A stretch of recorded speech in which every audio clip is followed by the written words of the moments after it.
বিকাল 4:30 বাজতে না বাজতে দেখো স্ন্যাক্স দিয়ে গেছে, যে নুডলস, ভেজ নুডলস, আর স্পেশালি আমাদের আজকে খ্রিসমাস বলে কেক দিয়ে গেছে আমাদের। এটা হচ্ছে হসপিটালের কেক স্পেশালি। আমি এটা বাইরে খেতে পাচ্ছি না, এর জন্য এটা মনে হয় ব্রাউনি আছে যত সম্ভব। পরে খাবো যখন, তখন ঠিকই ফিডব্যাক দেবো। মনে হয় যত সম্ভব ব্রাউনি আছে। তো চলো, এটা পরে খাবো, থাকুক এখন। এখন তো আমার খিদে পায়নি, পরে খাবো। এই যে এখন খাচ্ছি নুডলস, ভেজ নুডলস, আর এটা ব্রাউনি। তোমাদের বলেছিলাম তো ব্রাউনি দেখে মনে হচ্ছিল, তো এটা ব্রাউনি। তো দেখো, চলে এসছে 7:30টার মধ্যে ডিনার। আমি তখন দেরি করে খেতে বসলাম, এখন 8:30 বাজে। যে পনির, এখানে রাইস, পাঁচমিশালি সবজি, ডাল, আর এটা পায়েস সিমুর।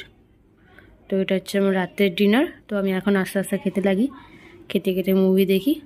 আর তোমরা কি জানি না কি করছো, চলো টাটা, পরে আবার দেখা হচ্ছে।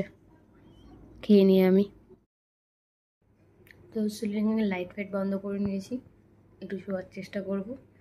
আর কোনো কিছু প্রবলেম নেই, সব ঠিক আছে, ওকে। বাট এই দেখো, হাতটা ফুলে গেছে প্রচণ্ড পরিমাণে, খুব ব্যথা, হাত মুঠো করতে পারছি না। এইটুকু মুঠো হচ্ছে, আর হচ্ছে না। ব্যথা আঙুল, দেখো হাত পুরো পুরো পুরো ফোলা।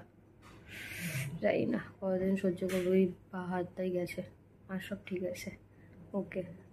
তো আবার নেক্সট দিন ব্লগ দেবো কালকে, আজকে 5 দিন।